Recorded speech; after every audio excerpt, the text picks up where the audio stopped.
Jupiter up close was frightening. Your looking at the sky too much made me want to as well all my life. Your instrument was magic. You were the magician. My magician. I saw a street performance today.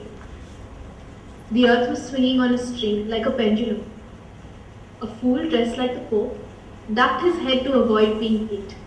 The earth swung back and knocked him down. The crowd cheered.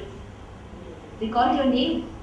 Galileo! Galileo! Your science is on the streets.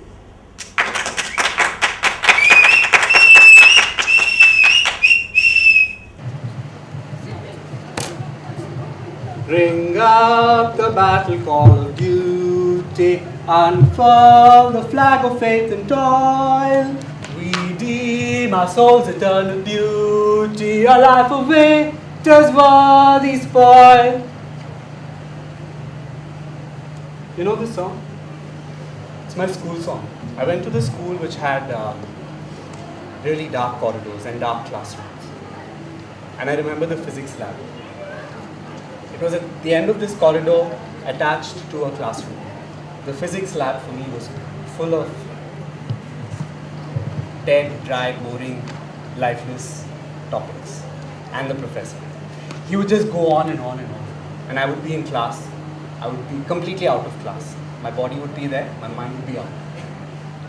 Ring out the battle call of duty, unfurl the flag of faith and toil. Newton's 3 laws of motion, they were introduced to me at that point in time. About this universe, about our universe. What do you think the 3 laws of motion do to your perception of the universe? How do they help you perceive your universe? Maybe I can put some mathematics along with nature. Along with nature. So it's a marriage of mathematics and nature. And then what does it do to your world? You have something to say. I like the idea of mathematics and nature. Great, I did. Then these 3 laws of motion were told to me in a classroom where there was this drone of this physics professor who actually would punctuate his lectures with perverted jokes. But we would have to be really sweet kids and have our hands on top of the desk. If we had our hands under the desk, we would get a slap. He would come up to you and he would slap you.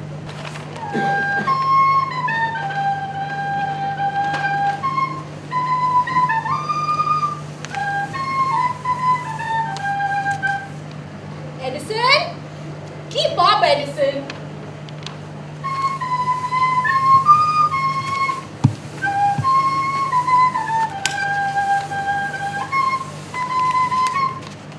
Einstein? Einstein, stay in line.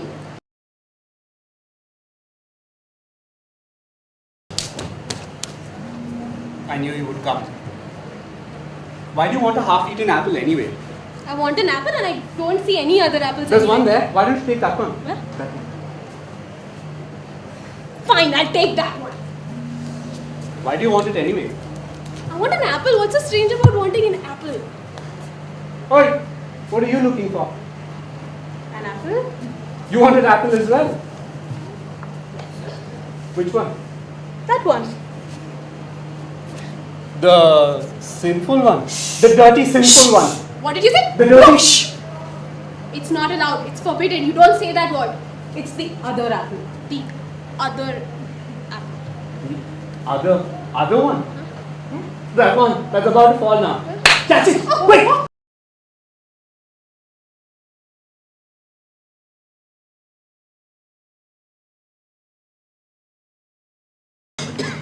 My dearest Fatima, I remember once as a boy eating an apple in church and then having to confess my guilt afterwards. It is a curious fruit, an apple, and an even more curious symbol, so reminiscent of the fruit of knowledge of the sacred texts that it makes me strangely elated that it betrayed the secret forces of the heavens to me. I feel that I too have eaten of the fruit of knowledge, and it has led me to understand the mechanics of this God's universe. The fruit has, because of this, become extremely dear to me and to my pursuit of knowledge. So dear, in fact, that it is sometimes difficult to think of an apple as simply what it is, an apple. Yours most affectionately, Isaac Newton.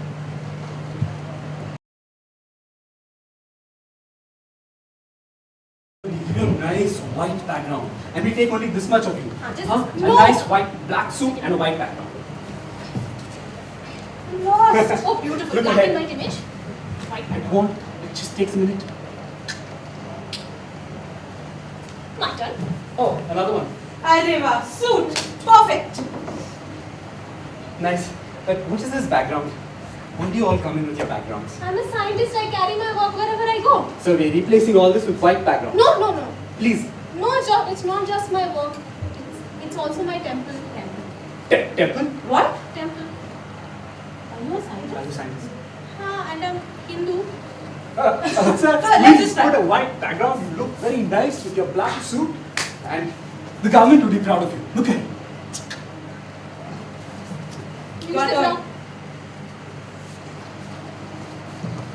Hey, look up. This is a photograph, not a sculpture. I don't have a background. Oh, very good. Can you hear that? Traffic. It's okay. Can you hear that? The students. There's a student riot going on. We're studying in the physics classroom and there's a student riot going on. Oh, British soldiers.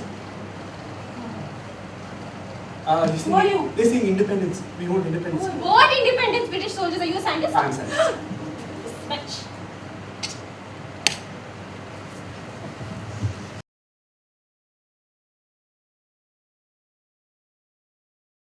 Somehow we found when we were looking at these scientists, who we call as the scientists of the East, because as you've seen, you might have seen us traveling from Newton and Galileo to Indian scientists. And there are these three Indian scientists we looked at. E.C. Ray, Praful Chandra Ray, J.C. Bose, Jagdish Chandra Bose, and Meghna Saha. And we've looked at their lives a little more closely. Because when we started documenting their lives, and we started looking for information about these scientists, what we found was a bus stop in a suit and nothing else. A string of achievements. What they did, how important they were to the nation, and how glorious they were. But we didn't know what they felt. We didn't know what happened to their lives. We didn't know how they practiced their science. We didn't know where they practiced their science. And so what you also have is fragments, bits and pieces of different instances, effects, memories, situations, events of these three scientists. I think if I had done it in school, it would be done like this in school, definitely I would have taken it as a subject, because I never did it after class 8 because it was just so boring, you know. So I think if it was done with this perspective and everything, it would definitely be more interesting. You talk about, say for example, J.C. Bose and Meghna Saha. J.C. Bose before Meghna Saha. Maybe I would also like to look at it differently. Let's say J.C. Bose was a Brahminist apologist, whereas Meghna Saha was a non-Brahmin who did not have that baggage to support or initiate. So if I say somebody else, like for example Singaravela from Tamil Nadu, I don't know how many of you will know, coming from a fishing community, did not have any of this damn baggage. He said all those things thrown to the dustbin. They have no use. So it's not just the language, you know, it is not just the coat or the dress or the language, I think, which is limiting us.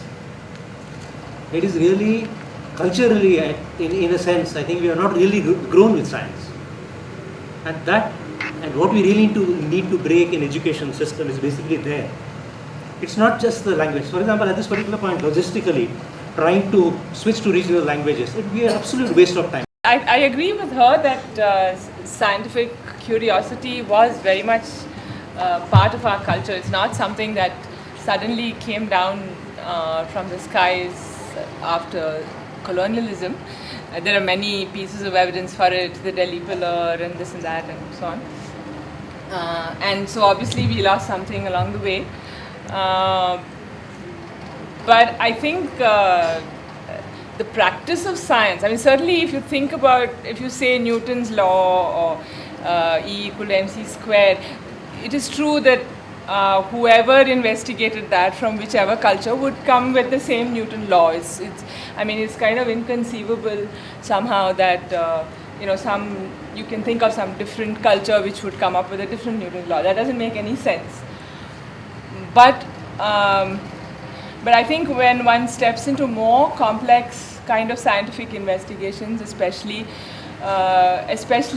today, where scientific investigations are investigating fairly complex phenomena, and therefore, we are in the business of testing hypotheses. So then you come to the question of what hypotheses do you choose to test? So obviously each of us makes our choices, and okay, I'm not going to test that hypothesis, but I'm going to test this hypothesis. And therefore the kind of results that come out are also then dependent on those choices. And I have moved myself away from, I used to be kind of in this position that science is totally neutral and all that, blah, blah, blah. But I have moved a lot in that, especially when I'm shown examples from biology, where just because of the metaphors which are ingrained in our culture and which we're used to thinking about, those metaphors heavily influence the kind of hypotheses we choose to test as scientists. And therefore that influences the results that come out. And certain hypotheses just don't get tested. A very, very convincing example for me is the work of Evelyn Fox Keller, which some of you have possibly heard about, where she talked about the science of the embryo and how for many, many years all the scientific investigations were about how the sperm influences the embryo. And she demonstrated that that is an outcome of just this whole socio-cultural metaphor of the male being the sort of active participant in the relationship and the female being the passive. And therefore this whole scientific regime of what is the influence on the embryo by the surroundings, by the nutrients around the embryo and all that, got completely neglected. Those hypotheses never got tested. So we never found out what is the influence of the nutrients on.